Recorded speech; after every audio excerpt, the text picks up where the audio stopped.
ta main s'étende.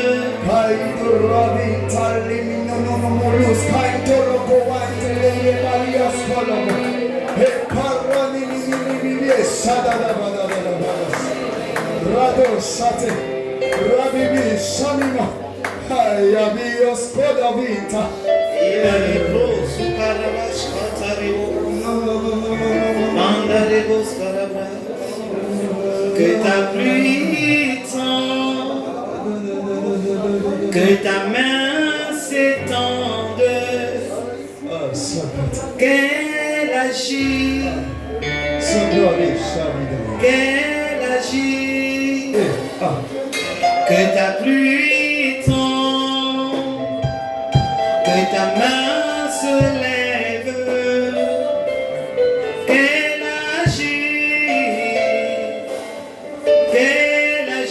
que ta pluie tombe, que ta main s'étende, que ta main s'étende, qu'elle agit ce soir.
Et je suis fier des fils.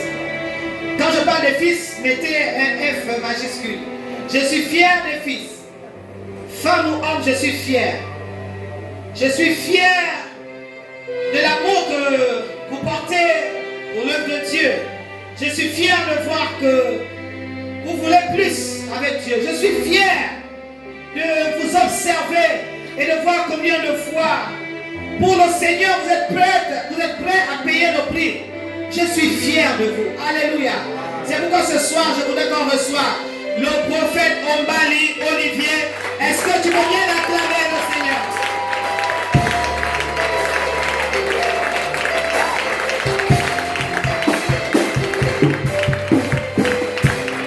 Tu n'as pas bien acclamé, tu n'as pas bien acclamé.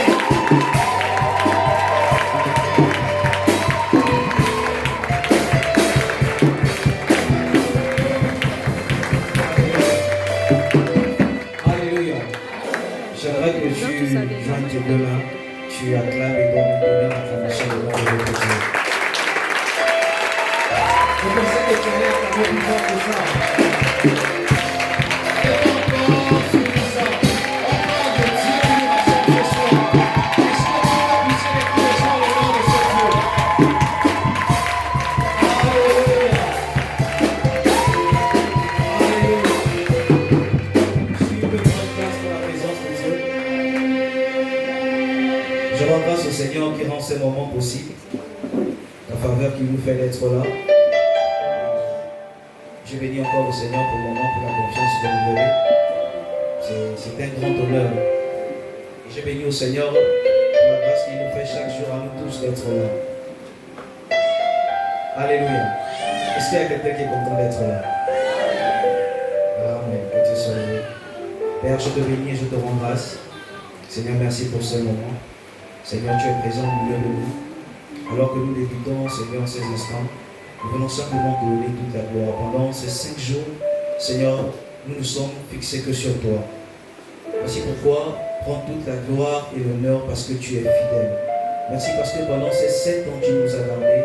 Et aujourd'hui, nous voulons simplement te donner la gloire. Merci pour ta présence. Merci pour ta fidélité. Notre Seigneur, nous te rendons la gloire. C'est dans le nom de Jésus que nous avons prié. Amen. Dis à ton voisin. Non, je ne t'entends pas parler. Dis à ton voisin. Aujourd'hui, c'est le premier jour. Est-ce que tu es prêt? Parce qu'il y aura encore un deuxième jour. Un troisième. Jusqu'au 5e. Est-ce que tu es prêt? Alléluia. Ce soir, le Seigneur nous rassemble autour d'un thème merveilleux. Une armée puissante. Tiré d'Ésaïe chapitre 13 à partir du verset 4. Est-ce qu'il y a quelqu'un, un homme, une femme qui se reconnaît et s'identifie comme une armée puissante? J'ai entendu que la seule voix du moment. Amen. Est-ce qu'il y a un homme, une femme qui s'identifie comme une armée puissante? Alléluia. Pendant ces 5 jours, il sera question d'une armée puissante. Et je sais par la grâce de Dieu que chaque orateur aura une pensée que le Seigneur lui mettra à cœur. Et ce soir, j'aborderai ce thème avec un sous-thème. Le sous-thème de mon message de ce soir, c'est « Cache-toi ». Le sous-thème de mon message de ce soir, c'est « Cache-toi ». Je travaillerai en simultané avec le thème et le sous-thème parce qu'il est question d'une armée puissante. Cache-toi. Et notre texte de base, c'est Ésaïe chapitre 13, à partir du verset 4. Pour commencer, je vais essayer de définir en bref ce que c'est l'expression cache-toi. Lorsqu'on parle de quelque chose de caché, on parle de quelque chose qui n'est pas à la merci de tout le monde, qui n'est pas à la vue de tout le monde. Lorsqu'on parle de quelque chose de caché, on parle d'un secret. La définition la plus simple de l'expression caché, c'est quelque chose de secret. Et si on définit le secret, il se définit comme ce qui doit être tenu caché. Ce qui est connu par un nombre limité de personnes. Le secret, c'est ce qui est mystérieux. Ce qui est réservé à les initiés. Pourquoi utilise-t-on l'expression cache-toi dans un thème, une armée puissante. Parce que écoutez, tout ce que Dieu a toujours fait, il a au préalable caché. Dieu ne va jamais exposer une chose sur laquelle il n'a jamais travaillé. Et toutes les fois que Dieu a travaillé avec les hommes ou un projet, il a toujours tenu caché avant de l'exposer. Il n'y a rien que Dieu ait commencé à faire à la merci de tout le monde. Voici pourquoi vous et moi nous sommes là, c'est parce que nous avons accepté un appel en secret, personnel entre Dieu et nous. L'appel n'a pas été public devant tout le monde. Elle a été faite de manière secrète entre Dieu et nous. Voici pourquoi même lorsqu'il faille enrôler des personnes dans l'armée, humainement parlant, c'est un contrat entre l'homme et l'armée qui l'engage. Ce n'est pas un contrat entre l'homme et sa famille. Voici pourquoi toutes les personnes ici assises ce soir, c'est les personnes qui ont accepté Dieu de manière personnelle, qui ont accepté de vivre une relation personnelle avec Dieu. Voici pourquoi vous êtes là. C'est parce que vous avez accepté que Dieu vous prenne en secret. Dieu commence à vous tailler. Dieu commence à vous donner une image afin de vous exposer. Le Seigneur ne prendra jamais quelqu'un de la boue et tout de suite va l'exposer. Non. Lorsqu'il tire un homme de la boue, il prend le temps de travailler cette personne avant de l'exposer. C'est ainsi que nous avons des pierres précieuses comme l'or, comme le diamant. Ces pierres qui sont très précieuses mais qui nécessitent un grand travail avant l'exposition. Ce que l'on admire dans les bijoux, dans les lieux de joaillerie, c'est les bijoux qui ont déjà été travaillés. Ce ne sont pas des bijoux bruts qui ont été simplement tirés de la boue ou des profondeurs des eaux et ont été exposés. Voici pourquoi il n'y a aucun homme que Dieu appellera sur lequel il s'est investi et a fait un travail de fond. Et il n'y a aucun homme qui peut prétendre être dans l'armée de Dieu si cet homme n'a été travaillé par Dieu. Parce que écoutez-moi, l'armée de Dieu, ce n'est pas un marché où on recrute n'importe qui. L'armée de Dieu n'est pas un lieu où on prend le premier venu et on l'engage dans les affaires de Dieu. Sinon, toutes les personnes qui prétendent connaître Dieu, servir Dieu, devaient tous être enrôlés dans l'armée de Dieu. Mais ce qui n'est pas le cas. Vous allez comprendre avec moi lorsqu'on va aller plus loin, aborder le sujet, le thème même, le verset qui nous introduit, le thème une armée puissante. Vous allez comprendre la caractéristique de cette armée dont le Seigneur est en train de parler. Mais ce qui est étonnant aujourd'hui, c'est que beaucoup de personnes, même des enfants de Dieu, disent être enrôlés dans l'armée de Dieu. Mais apôtres, ils ont une caractéristique qui manque cruellement aux personnes qui sont engagées dans l'armée de Dieu. Beaucoup de ces personnes qui disent être à l'armée de Dieu n'ont au préalable pas de secret de Dieu. Parce que lorsque Dieu appelle un homme, il lui confère un secret particulier qui va le distinguer des autres. Parce qu'un homme qui n'a pas un secret particulier de Dieu est un homme qui ne fera jamais la différence. Ce qui amène à ce que la différence soit faite entre toi et les autres, c'est ce que tu connais de Dieu. Voici pourquoi Salomon le sage a dit la gloire de Dieu c'est de cacher les choses, mais la gloire des rois c'est de les sonder. Dieu cache les choses afin que l'homme qui choisit puisse avoir la capacité d'aller à sa rencontre, de le chercher et de découvrir le plan de Dieu. Il n'y a aucun homme qui peut prétendre accomplir des exploits si cet homme n'a pas un secret particulier de Dieu. Et tout au long de la Bible, vous allez comprendre que les hommes qui ont impacté la vie de leur temps, c'est les hommes qui avaient compris quelque chose de particulier que les autres n'avaient pas forcément compris. Jésus lui-même passait suffisamment de temps sur la montagne. Les disciples un jour se posaient la question, mais qu'est-ce qu'il allait faire sur la montagne? Là on nous dit simplement c'était pour prier et pour jeûner. Alléluia. Ce soir de quoi parlons-nous?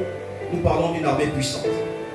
Je suis en train d'introduire afin que lorsqu'on va partir, tu ne sois pas embrouillé. Amen. Alléluia. C'est cache-toi. Pourquoi aujourd'hui le Seigneur demande à son armée ou encore aux personnes enrôlées dans son armée de se cacher? J'ai compris que aujourd'hui le problème des enfants de Dieu ou encore des personnes qui sont enrôlées dans l'armée de Dieu, au lieu de se cacher, s'exposent avant le temps. Parce que tant que le processus de Dieu sur toi n'est pas terminé, tu n'es pas autorisé à être exposé. Parce que tu seras à la merci du diable, à la merci des loups et à la merci de toutes les personnes qui convoitent le don que Dieu a mis en toi. Voici pourquoi Dieu veille à ce que tu sois caché jusqu'au jour choisi pour lui de t'exposer. Mais je suis choqué que dans ma génération, il y a des personnes qui décident volontiers de sortir de la cachette de Dieu avant le temps décidé par Dieu. Voici pourquoi en tant qu'armée puissante du Seigneur, Dieu nous demande de nous cacher parce qu'il sait que le processus avec nous n'est pas encore terminé. Mais je suis choqué qu'il y a des personnes qui connaissent un verset biblique, elles sont déjà sur TikTok en train de prêcher ce verset. Et elles ne savent pas qu'elles sont en train de se livrer elles-mêmes à la merci du diable. Elles ne pourront pas assumer les retours des combats lorsque le diable verra que l'étoile de cet homme est en train de prier et qu'elle a été appelée par Dieu. Aujourd'hui, la main de Dieu, au lieu de se cacher et d'être formée par Dieu, ils ont décidé de prendre les informations de Dieu et de s'exposer devant tout le monde. Voici pourquoi on a beaucoup de prédicateurs qui aujourd'hui se lèvent, demain tombent et on ne les voit plus jamais. Voici pourquoi on a des personnes qui disent prier Dieu, croient en Dieu, font un feu de paille, se lèvent aujourd'hui et demain disparaissent complètement. C'est parce qu'elles ont refusé de rester dans la cachette de Dieu jusqu'au moment choisi par Dieu de les révéler. Et on n'est pas une armée puissante si Dieu n'a pas terminé le travail avec nous. Voici pourquoi tu m'écoutes aujourd'hui. Tu as un don, tu as une capacité, tu as un talent. Ne te presse pas. Dieu n'a pas mis ça en toi pour faire un jeu, non. Dieu s'est investi en toi. Et Dieu est le genre d'actionnaire qui ne perd aucun de ses investissements. Voici pourquoi il prend soin de nous cacher, afin que l'investissement en nous soit suffisamment rentable, afin d'être exposé.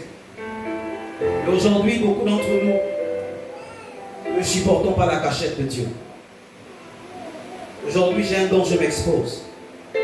Aujourd'hui, j'ai une capacité, je m'expose. Les exploits sont liés à la connaissance des secrets. Aucun homme ne peut accomplir un exploit si au préalable Dieu ne lui a conféré un secret. Le secret de Samson était dans ses cheveux. Ce qui faisait que toutes les personnes qui pouvaient se dresser devant lui, il pouvait les vaincre facilement. Parce qu'à part lui, personne d'autre n'avait le secret que Dieu avait mis sur lui, que ta force se trouve dans tes cheveux. C'est ainsi qu'il y a des personnes qui elles-mêmes décident volontiers de donner leur secret à tout le monde. Le secret qui les maintient debout, les secrets qui les donnent la force, elles les livrent au premier venu. Ils sont choqués de savoir que parfois leur vie s'arrête tragiquement. Les secrets appartiennent à Dieu. Depuis l'histoire de la Bible, depuis le commencement, tout ce que Dieu a toujours fait, il a fait toujours en cachette. Avant d'exposer, Dieu s'est toujours rassuré, re-rassuré, que ce qu'il est en train de faire sera compris, et aussitôt ne pas être exposé de peur que la chose soit tuée dans l'œuf. Alléluia. Voici pourquoi tu es là ce soir. Dieu t'a appelé. Tu as été choisi par Dieu pour être enrôlé dans l'armée de Dieu. Le Seigneur te dit ce soir, cache-toi. Le Seigneur te dit, cache-toi. Je ne veux pas parler de politique, mais vous comme moi êtes en train de constater ce qui se passe actuellement dans le monde. Mais je suis choqué que même en cela, beaucoup de personnes ont perdu la notion de la vie, que lorsque vous entendrez les bruits de ceci, les bruits de cela, sachez que je suis à la porte. Mais le problème, c'est que dans tout ça, l'armée de Dieu n'est même pas consciente que le Seigneur est en train de revenir. Et qui dit le retour de Dieu, dit la préparation de son armée. Parce que, écoutez-moi, les guerres et toutes ces choses sont le fruit de la malice du diable. Sont le fruit de la malice du diable. Et le choc dans ça, c'est que ça arrive parce que les personnes qui sont censées intercepter ça sont en train de dormir. Les personnes qui sont censées contregarder ce plan, qui disent, ces personnes qui sont enrôlées dans l'armée de Dieu sont distraites. Voici pourquoi le diable est en train de semer ce qu'il est en train de semer. Il est en train de mettre le chaos ci et là parce que les personnes qui sont censées intercepter son chose sont en train de dormir. Tu es conscient du don et du dépôt que Dieu a mis en toi, mais tu es en train de dormir alors que tu sais que ton intercession peut stopper certaines choses, mais tu dors. Dieu a mis en toi la capacité que lorsque tu pries, tu déjoues même les plans du diable, mais sachant ça, tu es en train de dormir pendant que les choses sont en train d'être faites. Les hommes sont en train de mourir. Toi, tu es en train de dormir.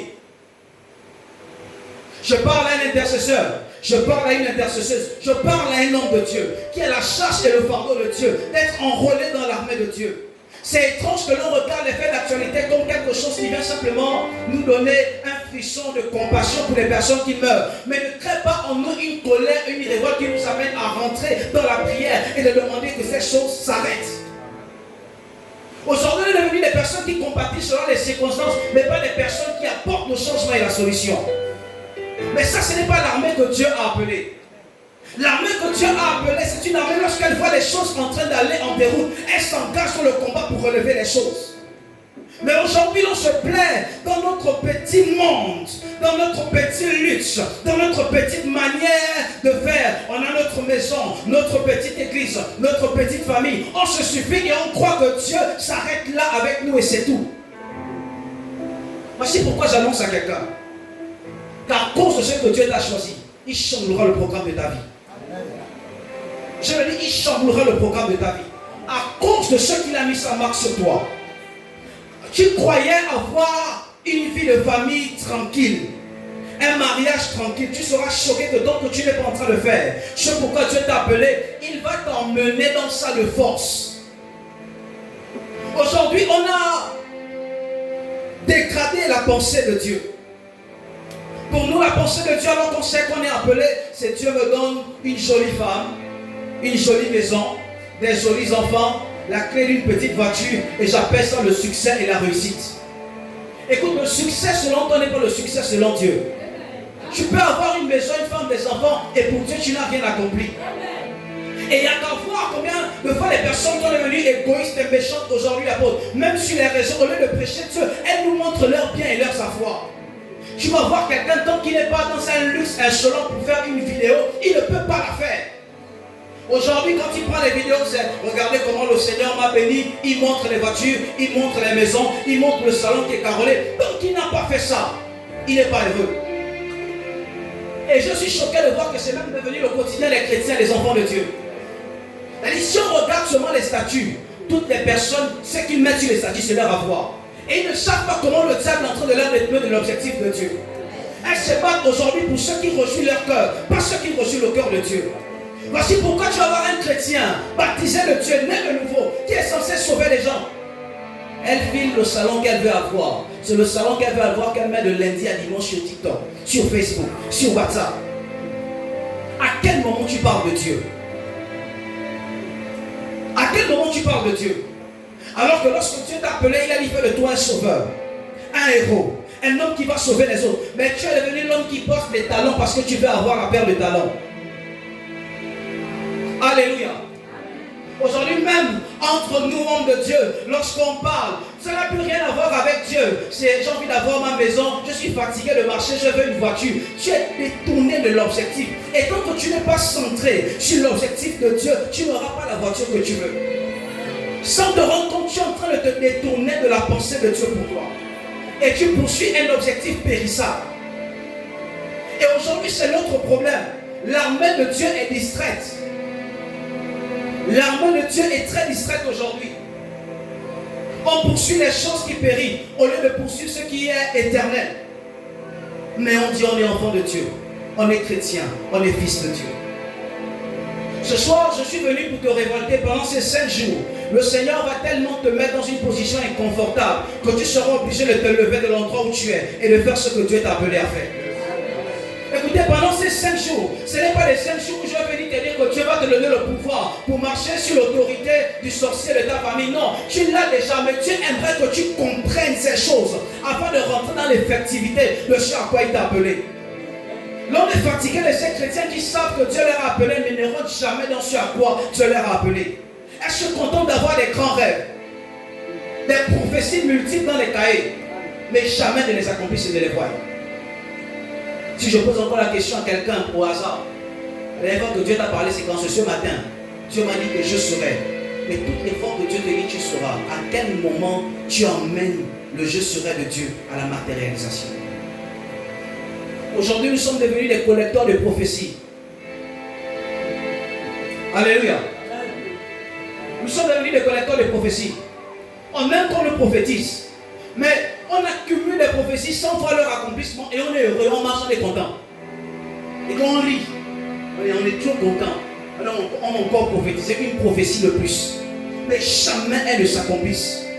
Même à un moment donné, quand tu t'assois, ça ne crée pas en toi une révolte de dire que non, J'ai déjà un cahier, je suis déjà dans mon 3e cahier de 280 pages de prophétie, mais rien ne s'est accompli. Le problème, ce n'est pas la prophétie, le problème, c'est toi. Parce que tu t'es contenté simplement de la voir et de ne rien faire après.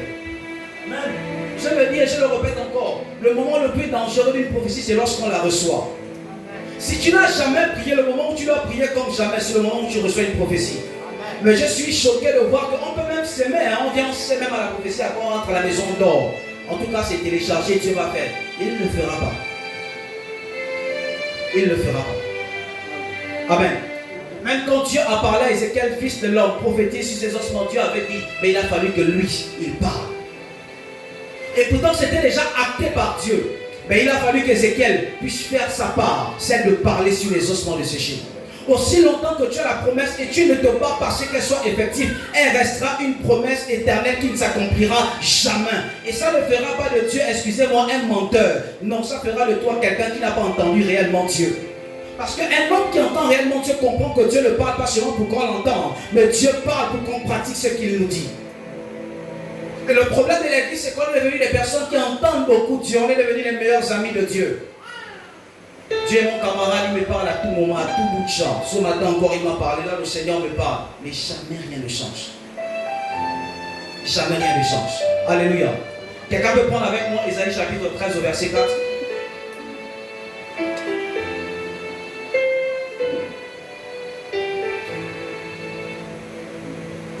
Quelqu'un d'autre prendra Daniel chapitre 12 à partir du verset 4.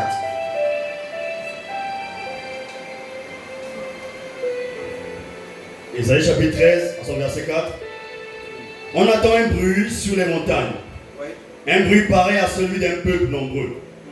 On entend le tapage du royaume, des nations rassemblées. Homme de Dieu, excuse-moi, tu peux prendre depuis le premier verset. Plus de compréhension. Ésaïe chapitre 13, premier verset. Message sur Babylone, dont Ésaïe, fils d'Amo, a eu la vision. Oui. Verset 2.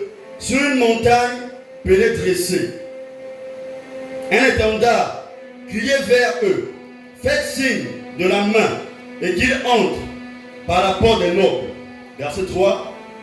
J'ai donné des ordres à mes saints, j'ai même appelé mes hommes forts, ceux qui se réjouissent de ma grandeur, Oui. pour qu'ils soient les agents de ma colère. Verset 4. Oui. On entend un bruit sur les montagnes. On entend un bruit sur les montagnes. Un bruit pareil à celui d'un peuple nombreux. Oui. On entend le tapage des royaumes, des nations rassemblées. C'est que Yahweh, le maître de l'univers, passe en revue l'armée destinée à combattre. Oui. Continuons de Dieu. Verset 5. Il vient d'un pays lointain, Il vient d'un pays lointain. d'une extrémité du ciel. D'une extrémité. Yahweh est l'agent de sa fureur. Vont dévaster tout le pays. Verset 6. Non, c'est bon, verset 5. Alléluia. Amen. Je vais faire rapidement la lecture du verset 3 dans ma version. La Bible dit: j'ai donné des ordres à ma sainte milice. J'ai appelé les héros de ma colère, ceux qui se réjouissent de ma grandeur. On entend une rumeur sur les montagnes comme celle d'un peuple nombreux. On entend un tumulte de royaumes, des nations rassemblées. L'Éternel des armées passe en revue l'armée qui va combattre. Verset 5, ce qui m'intéresse énormément: il vient d'un pays lointain, des extrémités des cieux. L'Éternel et les instruments de sa colère vont détruire toute la comté. Alléluia. On peut commencer? Alléluia. On peut commencer? Ça va, tu es là? Si tu es là, essaie d'abord la cabine. Je vois que tu es là.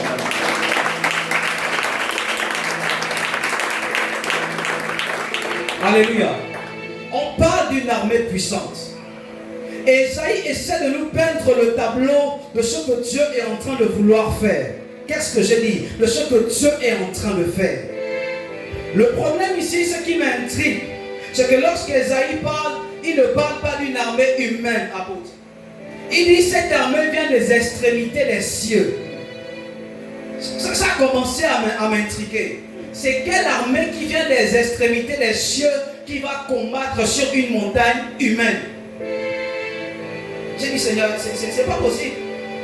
Et au Seigneur de me répondre, le fait d'être sur une montagne est stratégique pour Dieu. Parce que comprenez que lorsque les anges ont péché et sont descendus sur la terre, ils ne sont pas tombés à des endroits anodins. Ils ne sont pas tombés n'importe où. La Bible, les récits bibliques et théologiques nous font comprendre qu'il y a d'autres qui sont tombés sur des hauts lieux, sur des montagnes, les autres dans l'eau, les autres dans la forêt. Mais la caractéristique est que ceux qui étaient tombés sur des montagnes étaient dangereux. Alléluia. Voici pourquoi Dieu lui-même, lorsqu'il se lève pour établir son armée, il ne forme pas son armée n'importe où. La Bible dit qu'il la forme sur une montagne. Cette catégorie de personnes, l'armée dont Dieu est en train de forger, a déjà une caractéristique étrange. C'est que c'est une armée spirituelle. Alléluia. Est-ce que tu es là? Ce n'est pas une armée qui va combattre avec des Kalachnikov ou des Magnum 45. Non. C'est une armée spirituelle. Alléluia. Et cette armée, la Bible nous dit, elle vient des extrémités des cieux. Amen. De la demeure de Dieu. Mais le problème, c'est qu'un esprit ne peut pas venir combattre sur la terre parce que ce n'est pas son domaine de prédiction. Il n'a pas été invité. Mais comment se fait-il que cette armée de cieux va combattre sur une montagne charnelle? Et le Seigneur a commencé à me parler que le problème, c'est que l'armée dont on parle, c'est toi. L'armée qui vient, l'esprit qui vient des cieux, c'est l'esprit que tu étais, qui est venu s'établir dans un corps afin de combattre un combat humain. Non, tu ne m'as pas compris. Tu ne m'as pas compris. Je suis en train de te dire que l'armée des cieux dont Esaïe est en train de parler, c'est les esprits que Dieu avait déjà préparés d'avance. Mais il fallait qu'elles aient un droit légal d'agir sur la terre. Voici pourquoi la Bible dit, tu m'as formé un corps, oh Dieu, pour faire ta volonté. Et c'est comme ça que ces esprits sont entrés dans les corps et sont allés à la montagne de Dieu. N'est-ce pas, quand on veut chercher Dieu, on dit on va sur la montagne, même quand on est parfois sur la vallée. Mais le principe de la montagne, c'est quoi? C'est de monter en esprit. Le problème, c'est que l'armée que Dieu est en train de former, c'est une armée hautement spirituelle. My God. C'est une armée des hommes et des femmes qui ont conscience des réalités spirituelles, qui sont conduits par l'esprit et pas par la chair. Voici pourquoi Dieu les appelle les instruments de ma colère. Non. Il ne dit pas c'est une armée quelconque. Il appelle cette armée les instruments de ma colère. Et j'ai cherché de comprendre, mais Seigneur, on parle des instruments de ta colère. Qui sont les instruments de ta colère? Parce que celui qui reproduit fidèlement les paroles de Dieu, l'on l'a appelé le prophète, le porte-parole de Dieu. Et le Seigneur me dit non, mais l'armée qui est en train de venir, c'est une armée prophétique. C'est une armée prophétique. Et je me suis posé la question de savoir. J'ai dit, je comprends maintenant mieux pourquoi le diable combat le prophétique en ces temps plus que jamais. Alléluia. Parce qu'il sait. Parce que le diable sait que le prophétique est la méthode de Dieu pour le mettre au sol. Voici pourquoi il se lève. On n'a pas dit qu'il y aura des faux apôtres. On n'a pas dit les faux évangélistes. Mais lorsqu'on parle de la gravité extrême du problème, on parle des faux prophètes. Pourquoi on parle de faux prophètes? C'est parce qu'il sait que la vérité se trouve dans le vrai. Parce que c'est l'instrument dangereux pour Dieu, pour secouer le monde en ce temps.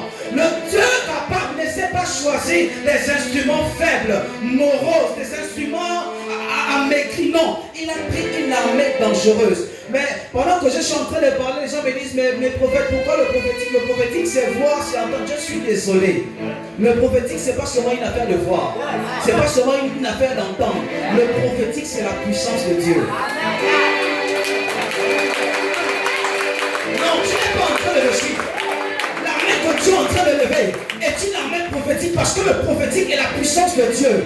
Allez-y lire Apocalypse, lorsqu'on parle de deux témoins qui vont revenir sur la terre. On ne parle pas de deux évangélistes, pas de deux pasteurs. On parle de deux prophètes qui vont s'aimer la terreur sur toute la terre. Au point où les gars vont mourir et vont revenir à la vie. Lorsque Dieu décide d'étendre et d'élargir son pouvoir, il ne prend pas n'importe quelle apparence. Et bizarrement, cette armée est censée annoncer le retour de Dieu, est censée annoncer la venue du Seigneur. Voici pourquoi les personnes qui préparent la venue de Dieu ne sont pas n'importe quelle personne. Alléluia. Et j'ai compris pourquoi le diable nourrit un grand intérêt pour le prophétique en ce temps. Je ne parle pas seulement des personnes qui sont appelées au ministère. Je parle de la manifestation de Dieu. Amen. Je parle de la manifestation. Pourquoi le prophétique? Parce que le Seigneur sait que le prophétique est redoutable et le diable le sait. Amen. La Bible dit on entend un bruit, mais tu n'es pas à la montagne. Qui répand le bruit qui est sur la montagne alors que tu n'y es pas? Alléluia. Il dit on entend un bruit, des tumultes, des choses qui sont en train de passer. On sait qu'en haut, il y a un truc qui est en train de se préparer, mais dont on n'a pas forcément la connaissance. Mais c'est étrange, parce que le prophétique a l'art de faire les choses, même lorsqu'on ne voit pas.